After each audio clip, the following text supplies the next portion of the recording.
Party, राजनीतिक दल किसे कहते हैं? राजनीतिक दल एक ऐसा लोगों का समूह है जो एक साथ आ कर के इलेक्शन में भाग लेकर के और गवर्नमेंट में पावर लेते हैं।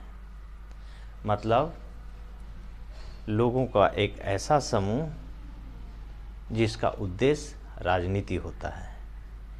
यानी राजनीतिक बहुत सारे ऑर्गेनाइजेशन हैं, कुछ पब्लिक इंटरेस्ट ग्रुप है, कुछ प्रेशर ग्रुप है और कुछ पॉलिटिकल ग्रुप है। तो पॉलिटिकल ग्रुप को ही राजनीतिक दल या राजनीतिक समूह कहते हैं। राजनीतिक दल का मेन उद्देश्य होता है जनता के बीच में जा कर के अपना पॉलिसी प्रोग्राम दे करके और उसको अपनी ओर आकर्षित करके अपने पॉलिसी प्रोग्राम के जरिए उसका वोट ले करके और फिर पावर होल्ड करना, पावर में जाना, गवर्नमेंट बनाना। तो इस तरह से अगर हम देखते हैं तो राजनीतिक दल लोगों का एक ऐसा समूह जो एक साथ आकर के इलेक्शन में भाग लेकर के और पावर होल्ड करते हैं। जैसे भाजपा, जेडीयू, आरजेडी, ऐसे बहुत सारे पॉलिटिकल पार्टीज हैं।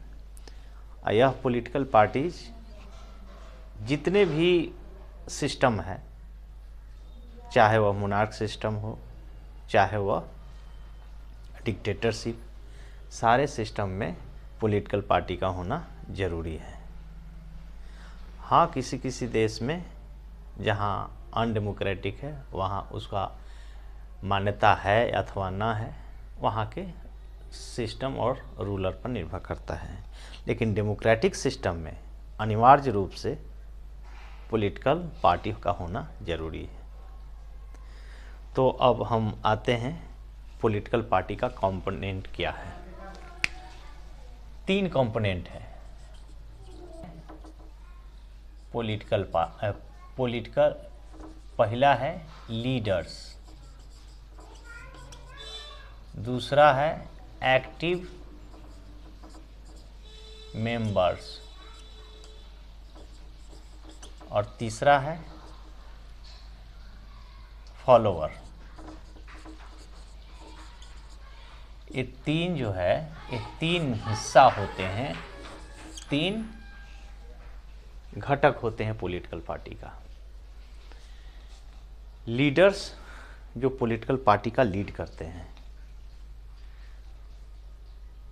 वही पॉलिसी और प्रोग्राम बनाते हैं। और दूसरा, उस पॉलिसी प्रोग्राम को आम जनता तक पहुंचाने के लिए, पब्लिक तक पहुंचाने के लिए बहुत सारे एक्टिव मेंबर होते हैं। कुछ होल टाइमर होते हैं, कुछ पार्ट टाइमर होते हैं।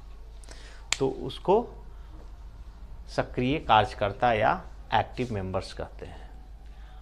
और तीसरा, इस पॉलिटिकल पार्टी का लीडर से और पॉलिसी प्रोग्राम से प्रभावित होकर के जो उसका फॉलोअर बनता है या उसका सपोर्टर बनता है, वोट दे करके वह जीत करके जाता है पावर हाउस में, पार्लियामेंट में।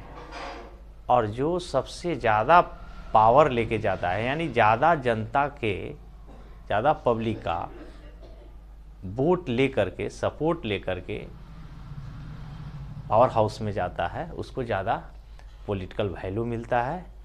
और जब मेजॉरिटी में आता है तो वही सरकार बनाती है। तो इस तरह से ये 3 इसका कंपोनेंट है।